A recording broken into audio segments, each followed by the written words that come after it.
Hello students, welcome to my YouTube channel. Myself C M Har Sompura. अभी तक हमने जितने भी लेक्चर्स किए हैं, जितने भी वीडियोस किए हैं रिलेटेड टू कंसाइनमेंट अकाउंटिंग, आज के अहेड हम जाने वाले हैं। आगे के वीडियोस के अंदर हम जाने वाले हैं। अभी तक क्या किया है वो सारी चीज़ मैं बता देता हूँ। कंसाइनमेंट का हमने इंट्रोडक्टरी 2 वीडियो देखे, इंट्रोडक्टरी। अगर आपने वो वीडियोस नहीं देखे हैं ना, तो ये सारे सम्स आपको अच्छे से समझ नहीं आएंगे। It is my personal request to you as a student कि आपको पहले वो वीडियोस देखने चाहिए, क्योंकि वो इंट्रोडक्शन बहुत ही इंपॉर्टेंट है। ये जो चैप्टर है ये जो चैप्टर है वो बहुत ही लॉजिकल चैप्टर है। लॉजिक समझना बहुत जरूरी है। तो पहले जाओ और पहले वो वीडियोस देखो। यही प्लेलिस्ट के अंदर वहां पे वीडियोस आपको पहले वाले मिल जाएंगे। यही प्लेलिस्ट है जिसके अंदर पहले वही वीडियोस आपको मिल जाएंगे। आपको लिखा होगा कंसाइनमेंट अकाउंटिंग पार्ट 1 इंट्रोडक्शन, लिखा होगा पार्ट 1 एंड पार्ट 2 दोनों देखना है। फिर उसके बाद हमने सम्स भी देखे थे। सम्स 4 सम्स हमने देखे थे, 4 इलस्ट्रेशन हमने देख चुके हैं। अब आज से 5th इलस्ट्रेशन से हम स्टार्ट करने वाले। ये थोड़ा इंपॉर्टेंट है आपके लिए, थोड़ा ध्यान से करना जरूरी है। ठीक है, चलो देखते हैं क्या है। पढ़ाई स्टार्ट करने से पहले एक छोटी सी रिक्वेस्ट है, अगर आपको ये वीडियोस अच्छे लग रहे हैं तो please do like share and subscribe as much as possible. खुश रहो और अच्छे से पढ़ते रहो, ठीक है। स्टार्ट करते हैं। Shri traders of Gujarat purchase 10,000 sari at 100 per sari. 10,000 sari उसने परचेज किया। Out of this 6,000 saris were sent on consignment to Nirmala traders of Kolkata at a selling price of 120 per sari. देखो यहाँ पे क्या बोला है, श्री ट्रेडर्स गुजरात का है। उसने 10,000 साड़ी परचेज किए, 100 रुपए की एक। ओके। अब यहाँ पे उन्होंने बोला कि उन्होंने 10,000 परचेज की, लेकिन उसमें से उन्होंने कंसाइनमेंट बेसिस के ऊपर कितनी भेजी, 6,000। तो हमें तो कंसाइनमेंट का अकाउंटिंग करना है। तो सर कंसाइनमेंट में जितनी भेजी है ना, वही हमें तो कंसिडर करनी है। ये 10,000 वाली कंसिडर करने की कोई जरूरत है ही नहीं, कोई जरूरत नहीं है। क्यों? क्योंकि यहाँ पे उन्होंने बोल दिया कि 10,000 भले ही उसने वो अपना पर्सनल में लिखेगा 4,000 यूनिट, पर उसने कंसाइनमेंट में कितनी भेजी सर, 6,000। तो कंसाइनमेंट अकाउंट में जब मैं लिखूंगा तब 6,000 ही लिखूंगा। That is completely important thing. Consignor paid 3,000 for packing and freight, consignor का खुद का खर्चा, ठीक है। Nirmala traders 5 sold 5,000 saris at 120 per sari and incur 1,000 for selling expenses and remitted 5 lakh to Gujarat on account. Nirmala traders ने 5,000 साड़ी 125 रुपए पर साड़ी बेच दी, ठीक है। निर्मला ट्रेडर्स ने बेच दी, ठीक है। कंसाइनी ने सेल कर दिया, वो समझ आ गया। फिर उसके बाद उन्होंने बोला कि 1,000 रुपए का कंसाइनी ने खर्चा किया, सेलिंग एक्सपेंडिचर किया, ठीक है। They are entitled to a commission of 5% on total sales. ये कमीशन बहुत इंपॉर्टेंट है। उन्होंने बोला है कि कमीशन 5% देना है। किसके ऊपर? टोटल सेल्स के ऊपर 5% दो। And further commission of 25% on any surplus received over 120 per सारी। ये ओवर राइडिंग कमीशन हो गया। बताएंगे नहीं, पर हमें पता चल जाना चाहिए। देखो उन्होंने क्या बोला, टोटल सेल्स के ऊपर 5% ऑर्डिनरी कमीशन है। फिर उसके बाद जितने 120 रुपए से ऊपर जितने भी उन्होंने चार्ज किए होंगे पर सारी, उसके ऊपर 25%। मतलब यहाँ पे 125 में बेचा है, 120 का है, मतलब 5 रुपए का 5 एक्स्ट्रा रुपए चार्ज किए उन्होंने। तो 5 रुपए जो एक्स्ट्रा चार्ज किए 5,000 सारी के ऊपर, उसके ऊपर हम 25% उसको एक्स्ट्रा कमीशन देंगे। That is called overriding commission. Calculation कैसे होगा वो मैं बता दूंगा। 3,000 sari were sold at Gujarat at 110 per sari. देखो ये गुजरात ने अपने पर्सनल बिजनेस में जो 10,000 में से 6,000 कंसाइनमेंट में भेजी थी, उसमें से 4,000 उसके खुद के पास बची थी। वो जो 4,000 है उसमें से उसने 3,000 पर्सनली बेची। अब उसने क्या किया, वो हमें कंसाइनमेंट से कोई लेना देना, उसमें कंसाइनमेंट से कोई लेना देना है ही नहीं। Owing to falling market price the value of stock of sari in hand is to be reduced by 5%। ठीक है, ये 5% रिड्यूस है, 5% रिड्यूस्ड है। ये क्या करना है इसका वो मैं बता दूंगा। देखो एक चीज पता होगी आपको, जब आपको 12th स्टैंडर्ड में जाओ, 12th स्टैंडर्ड में थे तब आपको बताया था कि कॉस्ट, अगर आप क्लोजिंग स्टॉक कंसिडर करते हो, क्लोजिंग स्टॉक के बारे में अगर आपकी बात होती है, तो उसमें कॉस्ट या NRV which ever is lower, आप वही लेते हो। विच एवर इज लोअर आप वही लेते हो ना, वही चीज लेना जरूरी भी है, तो वही ले लो। It is that simple. Okay, तो वही लेंगे हम। कैसे करना है वो बताता हूँ। चलो सबसे पहले उन्होंने क्या बोला है, consignment account and Nirmala traders account. Consignor की बुक में बनाना हमें consignment account and Nirmala trader. एक एक सेंटेंस पढ़ेंगे, उसकी एंट्री करेंगे। देखो सारी चीजें उन्होंने लिखी हुई है। पहले उन्होंने 10,000 परचेज किया, मैंने बोला 10,000 परचेज की कोई एंट्री नहीं करेंगे हम लोग, क्योंकि उसने परचेज किया, पर्सनली परचेज किया। कंसाइनमेंट में कितना भेजा वो बोल, तो 6,000 यूनिट भेजा, और वो भी कितने रुपए पे, 120 रुपए के ऊपर।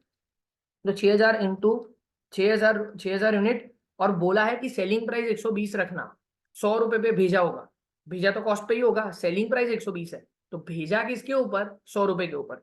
तो consignment account debit to goods sent on consignment account, देख लेना। हाँ, ये रहा 6,000 into 100 that is 6 lakh rupees आ गया। Consignment account debit to goods and on consignment account, पहली एंट्री। फिर कंसाइनर का खुद का खर्चा 3,000 रुपए, ये रहा 3,000 रुपए का खर्चा। तो कंसाइनर का खर्चा consignment account debit to cash और बैंक अकाउंट, ये रहा बैंक अकाउंट है डेबिट पे 3,000 रुपए, सिर्फ लेजर पोस्टिंग बता रहा हूँ और कुछ नहीं है। फिर कंसाइनी ने 5,000 यूनिट 125 रुपए पे बेचा, ठीक है, सेल किया, कुछ नहीं बोला तो कैश सेल है, नॉर्मल एंट्री है ऐसा। तो Nirmala traders to consignment, sale हुआ तो इनकम हुई, तो इनकम होता है तो कंसाइनमेंट अकाउंट क्रेडिट होता है, तो डेबिट क्या होगा, निर्मला ट्रेडर्स डेबिट होगा। तो Nirmala traders account debit to consignment account, तो कंसाइनमेंट अकाउंट की क्रेडिट पे निर्मला ट्रेडर्स 5,000 यूनिट उसने बेचे 125 रुपए पे बेचे, दिस इज इंपॉर्टेंट, 125 पे बेचे, देख लो 6,25,000। निर्मला ट्रेडर्स की डेबिट पे सेल्स प्रोड्यूस लिख दिया, देखो 6,25,000 रुपए। हमें सिर्फ लेजर पोस्टिंग करनी है, एंट्री आनी चाहिए, लेजर पोस्टिंग आ जाएगी आराम से। फिर उसके बाद बोला 1,000 रुपए का खर्चा किया सेलिंग एक्सपेंसेस, 1,000 रुपए का खर्चा किया कि नहीं उन्हें, हाँ किया। तो 1,000 रुपए का खर्चा निर्मला ट्रेडर्स ने किया, तो गिवर निर्मला ट्रेडर्स हो जाएगा, खर्चा है तो डेबिट पे लिखेंगे। Consignment account debit to Nirmala traders, ये देखो सेलिंग एक्सपेंसेस 1,000 रुपीज लिख दिया है भाई, वो परफेक्ट है। 5 लाख रुपए निर्मला ट्रेडर्स ने रेमिट किए, मतलब 5 लाख रुपए निर्मला ट्रेडर्स को, निर्मला ट्रेडर्स ने आज दिए गुजरात के ट्रेडर्स को, तो पैसे मिले उसको, पैसे मिले तो cash account debit, who is the giver, Nirmala traders account is the giver, ठीक है। सॉरी,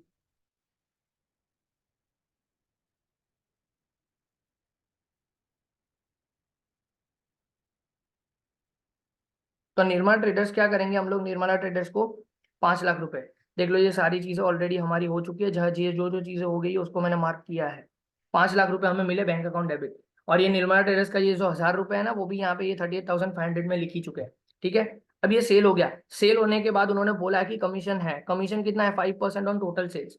टोटल सेल्स कितना है यहाँ पे मैं बताता हूँ, टोटल सेल्स के ऊपर 5% कमीशन, तो ये ऑर्डिनरी कमीशन है। ऑर्डिनरी कमीशन कितना होगा, 5,000 यूनिट उसने बेचे, मल्टीप्लाई बाय कितने रुपए पे, 125 रुपए पे, तो 6,25,000 रुपए का ऑर्डिनरी सेल है, टोटल सेल्स है ना 6,25,000 रुपए का, इनटू कितना परसेंटेज 5%, तो इसके ऊपर 5% करता हूँ मैं, 6,25,000 के ऊपर 5%, देखो टोटल सेल्स के ऊपर मतलब टोटल सेल्स के ऊपर ही 5% कर ही देना है, सिंपल है, जो लैंग्वेज लिखी है वही हमें करना है। फिर उसके बाद उन्होंने बोला 25% of commission on any surplus price realised over 120 per सारी, कितना सरप्लस, तो ओवर राइडिंग कमीशन है ये, ओवर राइडिंग कमीशन कैसे निकालेंगे, देखो पता है कि उसने 5,000 सारी बेची और मल्टीप्लाई बाय 5 रुपए करने पड़ेंगे, क्यों, 125 रुपए में बेचा और 120 से ऊपर जितने भी मिले तो 5 रुपए है, तो कितना रुपए 5,000 मल्टीप्लाई बाय 5 मतलब 25,000 रुपए उसने कमाए एक्स्ट्रा, उसके ऊपर उनको बोला गया है 25% का कमीशन है, इंटू 25% मतलब 6,250, तो ये टोटल कर देंगे 6,250 प्लस 31,250, तो मतलब 37,500 रुपीज का आपका कमीशन होगा। हो गया जो मैंने आपको बताया अभी, कमीशन की मैंने ये कमीशन की एंट्री कर, कमीशन की एंट्री क्या होती है, कमीशन खर्चा है कंसाइनमेंट के लिए, तो कंसाइनमेंट टू निर्मला ट्रेडर्स, तो निर्मला ट्रेडर्स के देखो कमीशन लिख दिया 37,500, ये वर्किंग नोट मैंने आपको बता दिया है। निर्मला ट्रेडर्स की क्रेडिट पे ये दोनों अमाउंट साथ में लिख दिया 38,500। अब सीधा सीधा हमें क्लोजिंग स्टॉक निकालना है, क्लोजिंग स्टॉक हम कैसे निकालेंगे, क्लोजिंग स्टॉक देखो कितना बचा, सोचो क्लोजिंग स्टॉक बचेगा कितना, कॉस्ट या तो एनआरवी, हमें क्या करना है कॉस्ट या तो NRV which ever is lower, पहले कॉस्ट तो निकाले, कॉस्ट के लिए मैंने आपको बताया है पर्टिकुलर्स करो, यूनिट्स लिखो और अमाउंट लिखो, ये 3 चीज बनाओ मैंने बोला था, ठीक है, ये 3 चीज बनाओ, ये मैंने बोला था। कॉस्ट, सबसे पहले कॉस्ट, कितने यूनिट भेजे थे, 6,000 यूनिट भेजे थे, उसके 6 लाख रुपए का कॉस्ट था, उसका है 6 लाख रुपए का कॉस्ट, प्लस कंसाइनर का एक्सपेंडिचर, कंसाइनर ने कितना खर्चा किया, 3,000 रुपए का खर्चा किया है, कंसाइनी के पास पहुंच गया, कुछ ट्रांजिट में कोई लॉस नहीं, कुछ नहीं हुआ है, कुछ लॉस वॉस कुछ भी हुआ नहीं है ना, सिंपल सिंपल एज दैट, तो ओके। अब उन्होंने बोल दिया है, अब कंसाइनी का खर्चा ऐड करते हैं, कंसाइनी का कौन सा खर्चा ऐड करते हैं, non recurring and non selling, यहाँ पे तो सेलिंग एक्सपेंडिचर दिया देखो, तो कंसाइनी का कोई खर्चा मैं ऐड ही नहीं करूंगा, क्यों, कंसाइनी का खर्चा कौन सा ऐड करना होता है क्लोजिंग स्टॉक में, non recurring and non selling, ये मैंने इंट्रोडक्शन में बहुत अच्छे से समझाया है, गो देयर एंड वॉच, तब जाके आपको समझ आएगा मैं क्यों ये चीजें बता रहा हूँ, क्योंकि वरना ऐसा होगा कि यार सर तो ये बहुत भगा रहा है, ऐसा वैसा हो जाएगा, क्योंकि मैंने सारी चीज इंट्रोडक्शन में बता दी है, इसी वजह से ये मैं फटाफट से लेके जा रहा हूँ। प्लस कंसाइनी डैश, ओके, तो 6,000 यूनिट के ऊपर आपका खर्चा हो गया 6,03,000। अब आपने सबसे लास्ट में cost of good sold less करते हैं हम लोग, मैंने बताया था सीओजीएस लेस कर दो, सीओजीएस कितने यूनिट बेच दिए सर, 5,000 यूनिट बेच दिए, तो प्रपोर्शन कर दो, तो 6,03,000 into 5,000 divided by 6,000, that is 5,02,500, 5,02,500 rupees would B. तो 6,03,500 माइनस 6,03,500 में से 5,02,500 माइनस करूंगा तो 1,01,000 rupees would be there. 1,01,000 rupees, 1,000, 1,000 का 1,000 यूनिट बचे हैं जो उसका 1,01,000 रुपीज उसका क्या होगा, कॉस्ट होगा। अब उन्होंने जो बोला है वो मैं कंसिडर कर, ये हमारे हिसाब से इसका कॉस्ट है, ये हमारे हिसाब से इसका कॉस्ट है। अब मार्केट में उसकी वैल्यू क्या है वो हमें देखनी पड़ेगी। ये हमारे हिसाब से कॉस्ट है। अब उन्होंने बोला है कि मार्केट में owing to fall in the value of stock of the sari in hand to be reduced by 5%, to be reduced 5% से आपको क्या करना पड़ेगा, रिड्यूस करना पड़ेगा आपकी वैल्यू को। अब उन्होंने जो किया है ना वो मैं आपको समझाता हूँ क्या है। देखो अब क्या करना पड़ेगा हमें, कैलकुलेशन हमारे हिसाब से मैंने जो बता दिया वो 1,01,000। अब क्या करना है, मार्केट वैल्यू निकालना है, एनआरवी। मार्केट वैल्यू कैसे निकालते हैं, एनआरवी मार्केट वैल्यू कैसे निकालते हैं, sales minus selling commission, simple बोलता हूं। तो सेल कितने में करोगे, अब विदाउट कंसिडरिंग, अब सिंपल सिंपल है, आपका रिडक्शन होगा कितना, आपका रिडक्शन होगा कितना, नॉर्मली कॉस्ट कितना है, सेल वैल्यू नॉर्मली ये आपका 1,000 है इंटू 100, ये आपकी नॉर्मली मार्केट में आज वैल्यू कितनी होगी वो मैं बता रहा हूँ, सिंपल सिंपल। 1,000 यूनिट और उसका कॉस्ट 100 है तो मतलब कितना कॉस्ट हो जाएगा, 1,00,000 रुपए का।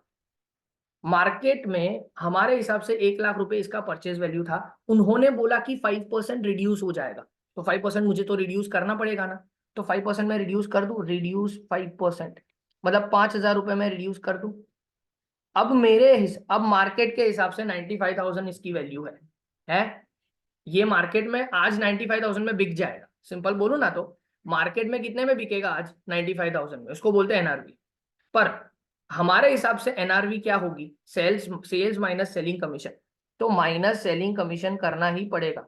देखो एनआरवी का मतलब ये होता है कि सेल करने, मार्केट में जितने रुपए में आपको सेल करने को मिल रहा है आज के दिन, वो लो उसमें से वो सेल करने के लिए जो आप खर्चे कर रहे हो, मतलब एजेंट को हायर किया तो एजेंट को भी पैसे देने पड़ेंगे, जो सेलिंग कमीशन आप कर रहे हो वो माइनस कर दो, सिंपल है। तो सेलिंग कमीशन कितना है, 5% है, तो 95,000 में से अल्टीमेटली 5% भी तो आपका खर्चा ही है, तो 4,750 का खर्चा है, वो 4,750 आपको माइनस करना पड़ेगा। तो अल्टीमेटली आपका एनआरवी कितना आया, 92,90250। मैंने आपको बोला था कॉस्ट या तो NRV, which ever is lower, तो लोअर कौन सा है, लोअर है हमारा 90,250, तो 90,250 इज योर लोअर अमाउंट, तो 90,250 क्या होगा आपका कॉस्ट क्लोजिंग स्टॉक होगा। अभी भी बता रहा हूं मैंने क्यों, ये मैंने कॉस्ट निकाला है, हाँ मैंने कंपेयर किया, उन्होंने नहीं बताया पर मैं आपको बता रहा हूँ। मैंने पहले कॉस्ट अपने हिसाब से जो कॉस्ट होता है वो मैंने निकाला, 1,01,000 आया, फिर एनआरवी निकाला। एनआरवी मतलब क्या, हमारा जो कॉस्ट है, उन्होंने जो बोला मार्केट में क्या क्या हो रहा है वो सारी चीज मैंने की, तो मार्केट में 5% वैल्यू कम हो गई। 5% किसका कम हुआ होगा, हमारे हिसाब से जो 5%, हमारे हिसाब से जो कॉस्ट हुआ उसका 5% कम हुआ, तो हमारे हिसाब से 1,000 यूनिट का 100 रुपए का कॉस्ट है, 5% कम हुआ मतलब 95 रुपीज का हो गया, 95,000 का हो गया। अब उस मार्केट में 95 में मैं बेचूंगा तो उसके ऊपर 5% का कमीशन भी तो मुझे देना पड़ेगा नॉर्मली, ये ऑर्डिनरी है। देखो जो नॉर्मल खर्चे होते हैं ना वही मुझे तो कंसिडर करना है। अब आप बोलोगे सर ओवर राइडिंग कमीशन, अरे 95 रुपीज में ये बेच रहा है तो ओवर राइडिंग कमीशन तो आएगा कैसे, 120 से ऊपर जाना है, 120 से ऊपर तो मार्केट में लेने के लिए कोई तैयार ही नहीं है, तो ओवर राइडिंग तो आने वाला नहीं है, नॉर्मल कमीशन ही आने वाला है, तो नॉर्मल कमीशन मैंने माइनस किया। तो ये जो खर्चा, इसको बोलते हैं नेट रियलाइजेबल वैल्यू, मतलब आज अगर मार्केट में मैं जाऊं तो मुझे अल्टीमेटली इससे कितना मिलेगा, 90,250, तो 1,01,000 या 90,250, 90,250 विच एवर इज लोअर। तो देखो उन्होंने वही कंसिडर कर लिया है, 90,250 किया और ये उन्होंने क्लोज किया और उनका प्रॉफिट आ गया 73,750। और ये उनका जो भी निर्मला ट्रेडर्स का, देखो उन्होंने कुछ बोला नहीं है कि निर्मला ट्रेडर्स ने बैंक से पैसे दे दिए कुछ नहीं, तो बैलेंस उन्होंने करके दे दिया, देखो बैलेंस ही लिखा है, बैलेंस ही लिखना है। जब तक आपको ऐसा ना बोले कि सेटलमेंट हो गया है, सेटलमेंट मत करो, इज दैट सिंपल, डन। ये सम हो गया, बहुत ही सिंपल सिंपल सा सम था, बस ये जो कैलकुलेशन था वो समझना था आपको, और ये वाला पार्ट समझना था, दैट्स इट। कॉस्ट या तो NRV which ever is lower, done. चलो आते हैं, आगे बढ़ते हैं, सिक्स्थ वाला सम। देखो ये भी बहुत अच्छा सम है। देखो इलस्ट्रेशन 6, टी ऑफ जमशेदपुर का goods costing consign goods costing 2 lakh to his agent P of Patna ठीक है। The invoice was made proforma so as to show a profit of 25% on cost. अब यहाँ पे इनवॉइस प्राइस एंड कॉस्ट दोनों अलग आ गए। तो कॉस्ट एंड इनवॉइस प्राइस दोनों अलग आ गए, मतलब क्या करना पड़ेगा, हमें लोडिंग लिखना पड़ेगा। मैंने ये चीज भी बताई थी कि लोडिंग की इफेक्ट कैसे होती है। तो यहाँ पे जो चीज उन्होंने बोली है कि उन्होंने कॉस्ट कितना लिखा है, कॉस्ट बोला है सर 100, उसके ऊपर उन्होंने लोडिंग कितना किया, मैंने बोला है जिस चीज के ऊपर परसेंटेज बोले उसको 100 अज्यूम कर लो। उन्होंने बोला है कॉस्ट के ऊपर 25%, तो कॉस्ट को 100 अज्यूम कर लो, उसके ऊपर लोडिंग 25 कर दो, तो 125 would be your invoice price. 125 would be your invoice price है। तो इनवॉइस प्राइस आपका 125 हो जाएगा। हाँ, द फ्रेट एंड इंश्योरेंस 4000, ये कंसाइनर का खुद का खर्चा। P sold part of the consignment for 1,76,000 at a uniform price of 10% over the invoice price and spend 6,000 as warehousing charges and 2,000 as selling expenses. ठीक है, पी ने क्या किया, 1,76,000 में बेच दिया कोई गुड्स, वो भी इनवॉइस प्राइस से भी 10% ज्यादा, इनवॉइस प्राइस से भी 10% ज्यादा। मतलब ये इनवॉइस प्राइस है सपोज 125, हाँ, ये 125 क्या है, हमारा इनवॉइस प्राइस है। तो उसने क्या किया होगा, ये इनवॉइस प्राइस के ऊपर 10% ऐड करके बेचा, तो प्लस 10% करूं तो क्या होगा 12.5। इनवॉइस प्राइस पे 10% ऐड किया है, हाँ, तो इनवॉइस प्राइस 125 है, उसके ऊपर 10% ऐड करूंगा तो 12.5। तो उसने बेचा कितने में होगा सर, 137.5 में बेचा होगा, है कि नहीं, उसने बेचा होगा 137.5। ठीक है, फिर कंसाइनी ने खुद ने खर्चा किया है 6,000 and 2,000 selling expenses. P is entitled to a commission of 5% on sales and 20% of the net profit after charging such commission on sales। ठीक है, कमीशन चार्ज करने के बाद, ये कमीशन चार्ज करने के बाद जो प्रॉफिट बचेगा उसके ऊपर उसको 20% प्रॉफिट मिलेगा। ठीक है, वो मैं बता दूंगा, बहुत सिंपल सिंपल सा है। चलो कंसाइनमेंट अकाउंट, सिर्फ कंसाइनमेंट अकाउंट बना, ठीक है, सिर्फ कंसाइनमेंट अकाउंट बनाते हैं, तो बना दिया कंसाइनमेंट अकाउंट, देख लो। देखो आपको क्या करना है, सिंपल सिंपल सा, ये जो प्रपोर्शन था ना, ये जो प्रपोर्शन है ना, वो आपको याद रखना है और कुछ नहीं करना। चलो करते हैं, क्या है सबसे पहले क्या है, कंसाइनमेंट में भेजा गुड्स उन्होंने, तो consignment account debit to goods send on consignment account. अब देखो कॉस्टिंग लिखा है, बहुत इंपॉर्टेंट चीज जो मैं बता रहा हूँ ना, वो एक एक चीज समझना। उन्होंने बोला है T of Jamshedpur consign goods costing 2,50,000, मतलब कॉस्ट 2 लाख है, कॉस्ट 2 लाख है, सॉरी, कॉस्ट 2 लाख है। हम तो क्या लिखते हैं, हमारे अगर अगर इनवॉइस प्राइस ज्यादा है, अगर इनवॉइस प्राइस एंड कॉस्ट में डिफरेंस है, तो हम हमारे कंसाइनमेंट अकाउंट में कौन सी एंट्री में इनवॉइस प्राइस लिखते हैं, तो हमारी एंट्री क्या होगी, consignment account debit to goods sent on consignment account, that would be invoice price only, that would be invoice price only. तो इसके ऊपर मैं 20%, 100 के ऊपर 2 लाख, तो 25% में ऐड करूंगा, तो 50,000 में ऐड करूंगा, तो आपका इनवॉइस प्राइस आ जाएगा 2,50,000। मतलब आपको जब एंट्री करोगे आप consignment account debit to goods sent on consignment account, that would be invoice price, ये इनवॉइस प्राइस होना चाहिए, ये आपका 2,50,000 होगा, है। और ये जो लोडिंग है उसके लिए मैंने बोला था कि रिवर्स एंट्री करनी होती है। रिवर्स एंट्री मतलब क्या, consignment to goods and on consignment है, तो उसकी रिवर्स एंट्री क्या होगी, goods and to consignment account, that would be your reverse entry. तो गुड्स एंड टू कंसाइनमेंट यहाँ पे 50,000 क्रेडिट हो जाएगा, डन है। मतलब अल्टीमेटली इफेक्ट कितनी आई देखो, 2,50,000, सॉरी 2,50,000 रुपीज, 2,50,000 रुपीज एंड ये 50,000 रुपीज, दोनों में से इफेक्ट करो, 2 लाख रुपए दिखने चाहिए, है डेबिट पे 2 लाख दिख रहे हैं, हाँ सर दिख रहे हैं। फिर इनवॉइस प्राइस, फिर बोला है कंसाइनर ने 4,000 रुपए का खर्चा पे किया, ये रहा 4,000 रुपए, तो कंसाइनमेंट टू बैंक, ये रहा, सिंपल सिंपल सी एंट्री है और कुछ नहीं है। फिर उसके बाद बोला है कि कंसाइनी ने 1,76,000 का सेल किया, कंसाइनी सेल करता है तो क्या एंट्री होती है, कंसाइनमेंट क्रेडिट होता है और कंसाइनी डेबिट होता है। मतलब कौन है कंसाइनी, पुलाक, पुलाक करके कंसाइनी है, तो पुलाक account debit to consignment account 1,76,000, जितना सेल किया वो हमने ले लिया, ठीक है। फिर उसके बाद उन्होंने बोला है कि 6,000 का उसने वेयरहाउसिंग का खर्चा किया, 2,000 रुपए का उसने सेलिंग एक्सपेंडिचर किया, ठीक है। 6,000 और 2,000 मतलब 8,000 रुपए का उसने खर्चा किया, ठीक है। देख लो, अगर कंसाइनी खर्चा करता है तो क्या आता है, consignment account debit to consignee account, तो कंसाइनमेंट अकाउंट की डेबिट पे टू पी अकाउंट, देखो वेयरहाउसिंग एंड सेलिंग एक्सपेंस दोनों 6,000 और 2,000, 8,000 लिख दिए, ओके। फिर उसके बाद उन्होंने बोला है 5% का कमीशन मिलना चाहिए उसको, नॉर्मल कमीशन है ये 5% का, तो वो तो मैं मिल दे ही देंगे, 5% का नॉर्मल कमीशन दे देता है, ठीक है। ये रहा 5% का कमीशन, 1,76,000 के ऊपर 5% कमीशन क्या होगा, consignment account debit to P account, commission की एंट्री यही होती है, ठीक है। दैट्स इट, सारी चीजें हो गई। अब 20% तो प्रॉफिट के ऊपर आएगा ना, तो प्रॉफिट तो कब आएगा, प्रॉफिट कब आएगा, जब हम क्लोजिंग स्टॉक और वो सारी चीज क्लोज करेंगे तब प्रॉफिट मिलेगा ना। तो पहले क्लोजिंग स्टॉक निकालते हैं। क्लोजिंग स्टॉक के लिए मैंने आपको एक फॉर्मेट बताया है, क्लोजिंग स्टॉक के लिए हम क्या करते हैं sir, particulars, units and invoice price and loading. अब मैंने बताया था कि जब कभी भी इनवॉइस प्राइस एंड लोडिंग अलग हो तो आपको यही करना है, इनवॉइस प्राइस एंड लोडिंग दोनों को अलग कर देना। ये मैंने बताया था आपको। चलो तो वही करते हैं। सबसे पहले कॉस्ट, कितना भेजा, कितना भेजा, पूरी स्टोरी समझते हैं। कितना भेजा सर? 2,50,000 के इनवॉइस प्राइस का गुड्स भेजा, जिसमें से 50,000 का लोडिंग था। आई होप सो ये क्लियर है आपको। इनवॉइस प्राइस लिखना है और लोडिंग लिखना है। अगर आपको ये नहीं पता चल रहा है कि मैं क्या लिख रहा हूँ, please go there and watch my introductory video, अभी भी बोल रहा हूँ, क्योंकि ये सारी चीज मैंने वहां पे बहुत इजीली समझाई हुई है। देखो यहाँ पे यूनिट्स नहीं पता है, यहाँ पे यूनिट्स हमें पता ही नहीं है। This is the important thing. यहाँ पे हमें यूनिट्स नहीं पता है, इसी वजह से मैं यहाँ पे कुछ बता रहा हूँ। तो यूनिट्स जब ना पता हो ना, तो आपको परसेंटेज में लिख देना कि 100% यूनिट इतने हैं, सिंपल करना है इतना। जब आपको यूनिट्स ही नहीं पता, देखो यूनिट्स कुछ लिखा है उन्होंने, तो यूनिट्स नहीं लिखा है, तो हमें कुछ ना कुछ तो तरीका निकालना पड़ेगा ना मुझे, कि कुछ ना कुछ तरीका ऐसा निकालना पड़ेगा जिससे मैं इजी बना दूं ये सब। तो 100% यूनिट मेरे है, जो 2,50,000 के है इनवॉइस प्राइस, और उसमें से 50,000 आपका लोडिंग है। ठीक है, अब इसके अंदर हम क्या ऐड करते हैं? कंसाइनर का एक्सपेंडिचर ऐड करते हैं। कंसाइनर एक्सपेंडिचर ऐड करता हूं मैं। कंसाइनर का एक्सपेंडिचर में यूनिट्स नहीं आते, पर वो इनवॉइस प्राइस में सीधा ऐड हो जाता है। खर्चा कितना किया कंसाइनर ने सर? 4,000। कंसाइनर का पूरा खर्चा ले लो, 4,000 रुपए का खर्चा। अब जाते टाइम कुछ हुआ है क्या? सर जाते टाइम पे कुछ नहीं हुआ है, तो यहाँ पे 2,54,000 का खर्चा होगा, जिसमें 50,000 रुपए का लोडिंग दिख रहा है अभी भी। अब प्लस करेंगे, कंसाइनी के पास पहुंच गया, तो अब कंसाइनी का खर्चा ऐड करते हैं हम लोग। देखो मैं प्रोसेस वाइज जा रहा हूँ, मैंने बताया है सारी चीजें। जैसे ही कंसाइनी के पास पहुंचा, थोड़ा ध्यान से, कंसाइनी ने कंसाइनी ने कोई ऐसा खर्चा किया है जो नॉन रिकरिंग हो? कंसाइनी ने कौन सा खर्चा किया पहले देखते हैं। Warehousing charges. Warehousing charges तो भाई ये तो क्या होता है? वेयर हाउस चार्जेस जो है वो तो क्या होता है नॉर्मली? वेयर हाउस चार्जेस जो है वो तो उसका खुद का वेयर हाउस चार्जेस है, वो नॉर्मली होता है। ठीक है, तो this can not be considered as, ये तो क्या है, होता रहता है, ये होता रहता है ये चीज। जस्ट अ सेकेंड, फटाफट से नीचे ले लेता हूँ।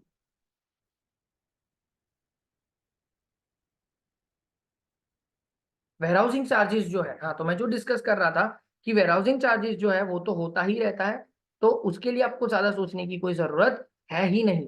वेयरहाउसिंग चार्जेस के लिए हमें कुछ नहीं सोचना है, डन है।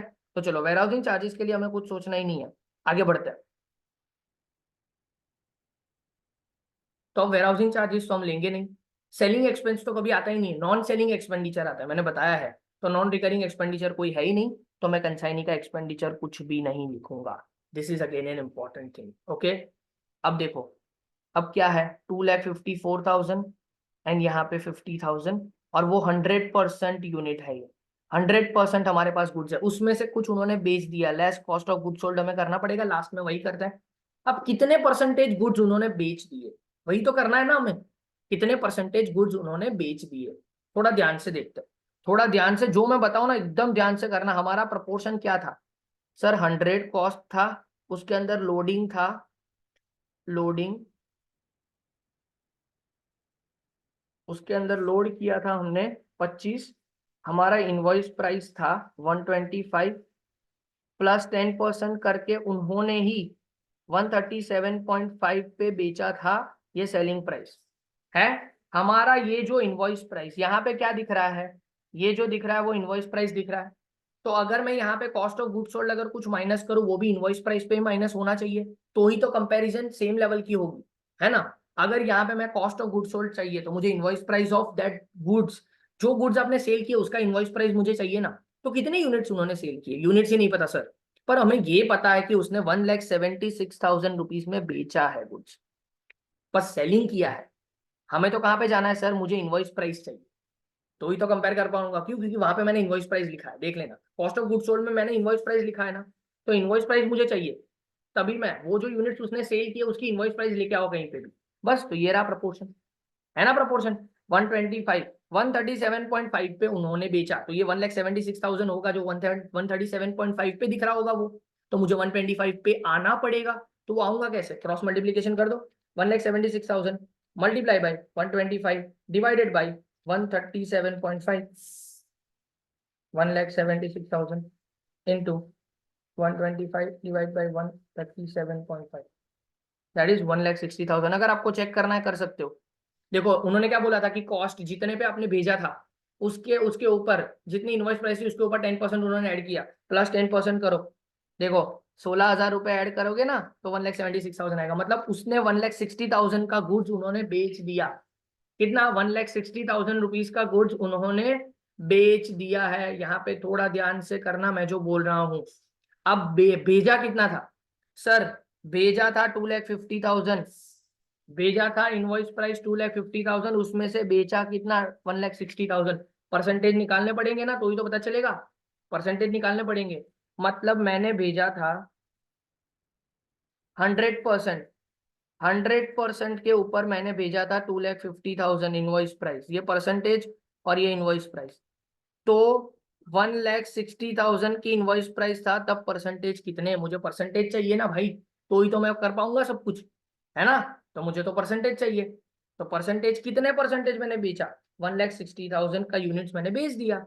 Into 100 divide by 2,50,000। मतलब सिंपल सिंपल मैंने 64% यूनिट, 64% गुड्स मैंने बेच दिया। देखना हो तो देख सकते हो, आपको चेक करना है, सिंपल सिंपल देख लो। 2,50,000 मल्टीप्लाई बाय 64%, आप अपने कैलसी पे दबाओ 1,60,000 आ जाएगा। सारी चीजें कनेक्टेड है, लॉजिक को समझ लो, सब कुछ आ जाएगा। आपको क्या करना है? सिंपल सिंपल परसेंटेज निकालना है। हम क्या करते हैं, यहाँ पे यूनिट्स नहीं है तो यूनिट्स मुझे चाहिए, तो ही प्रोपोर्शनेट में कर पाऊंगा। Simple simple as that. तो उन्होंने बोल दिया भाई 64। कितना? कितने इनवॉइस प्राइस का यूनिट्स आपने भेजा था? 250। और कितना बेच दिया सर? 160 का इनवॉइस प्राइस का यूनिट्स आपने बेच दिया। तो सिंपल सिंपल परसेंटेज निकाल दो। आप यहाँ पे ये 160 माइनस मत करना, यहाँ पे 160 माइनस कर दोगे। बहुत सारे स्टूडेंट है जो कॉस्ट ऑफ गुड्स सोल्ड में 160 माइनस करेंगे। 160 में इंक्लूडेड सिर्फ गुड्स का ही कॉस्ट है। यहाँ पे आपको कंसाइनर का एक्सपेंडिचर भी तो चाहिए। इसी वजह से हमेशा इतना याद रखना कि यूनिट्स में जब आप परसेंटेज लिखते हो, पहले यूनिट्स लिखो और यूनिट्स के हिसाब से ही आपको प्रपोर्शन करना है। हमेशा ये याद रखना, वरना गड़बड़ी करोगे, हमेशा करोगे ही करोगे गड़बड़ी। यहाँ पे पहले प्रपोर्शन लिखो लिखो लिखो लिखो और लिखो कितना परसेंटेज आपने किया है। ओके, तो चलो 2,54,000 मल्टीप्लाई बाय 64 डिवाइड बाई 100 करोगे तो आपका क्या आ जाएगा? 1,62,560 रुपीज आपका क्या हो जाएगा? Cost of good sold. 50,000 into 64% करेंगे 32,000 आपका लोडिंग आ जाएगा। अब बचा जो है वो क्लोजिंग स्टॉक है। 36% गुड्स बचा है। ठीक है, माइनस कर देते हैं सीधा 91,440 और यहाँ पे 18,000 का लोडिंग। तो आपका क्लोजिंग स्टॉक कितना आ गया? 91,440। क्लोजिंग स्टॉक की एंट्री क्या होती है देख लो। क्लो कंसाइनमेंट की क्रेडिट पे स्टॉक ऑन कंसाइनमेंट होता है 91,440 और उसका लोडिंग भी दिख रहा है कितने रुपए? 18,000। देख लो डेबिट पे 18,000 स्टॉक रिजर्व आ गया, 18,000 रुपए हो गया सारी चीज। वही करते हैं हम लोग। ओके, अब उन्होंने बोला है कि आपको क्या करना है, प्रॉफिट का 20% पलक पुलक को दे दो, सिंपल एज दैट। तो प्रॉफिट निकालो, क्या करना है? 3,17,440 है। 3,17,440, ये दो चीज अभी तक हमने नहीं लिखी है। ये दो चीज अभी तक हमने नहीं लिखी है। उसके बाद की ये सारी चीजें आपको माइनस कर देनी है, यहाँ तक की ये सारी चीजें आपको माइनस कर देनी है। तो 3,17,440 में से अगर आप ये सारी चीजें माइनस करोगे तो कितना आएगा बता देता हूँ। 3,17,440 में से ये सारी चीजें आप माइनस करोगे तो आपको मिलेगा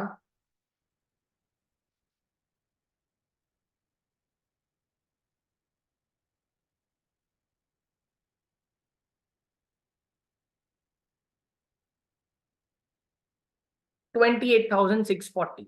3,17,440 में से आप सारे खर्चे माइनस करोगे तो आपको मिलेगा 28,640। अब उन्होंने बोला है जो भी प्रॉफिट आया उसका 20% पुलाक का, तो इंटू 20% कर दो 5,728। देख लो आपका ये आया था 28,000।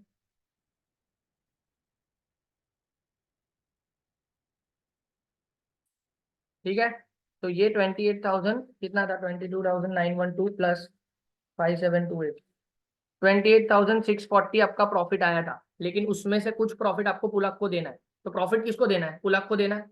तो पुलाक को देना है मतलब आपका क्रेडिटर हो गया, वो खर्चा है कंसाइनमेंट की, डेबिट पे 2 पुलाक लिख दो और बाकी का प्रॉफिट हमारे जनरल पीएनएल में डाल दो। जनरल पीएनएल प्रॉफिट को बांट दिया, जो प्रॉफिट आया उसका 20% करके उसको दे दिया। सिंपल एज दैट, हो गया आपका सम।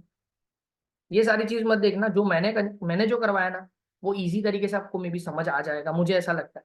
ये सारी चीज थोड़ा कॉम्प्लिकेट कर देती है सम को। हमें एक प्रोसीजर से जाते हैं, हर एक सम को एक ही प्रोसीजर से लेंगे तो थोड़ा इजी रहेगा आपके लिए। Okay, I hope so you are getting it. और आपको अच्छा लगा ये वीडियो, और अच्छा लगा हो तो please do like share and subscribe, and मिलेंगे हम नेक्स्ट वीडियो के अंदर। Thank you so much. We shall meet in the next video. अब टिल देन पढ़ते रहो और दूसरों को हेल्प करते रहो। जितना पढ़ोगे उतना नॉलेजेबल बनोगे, जितना नॉलेजेबल बनोगे उतना अप्लाई कर पाओगे। Application is important then the रट्टाबाजी। Okay, thank you so much. फिर मिलते हैं नेक्स्ट वीडियो के अंदर। कीप सपोर्टिंग मी।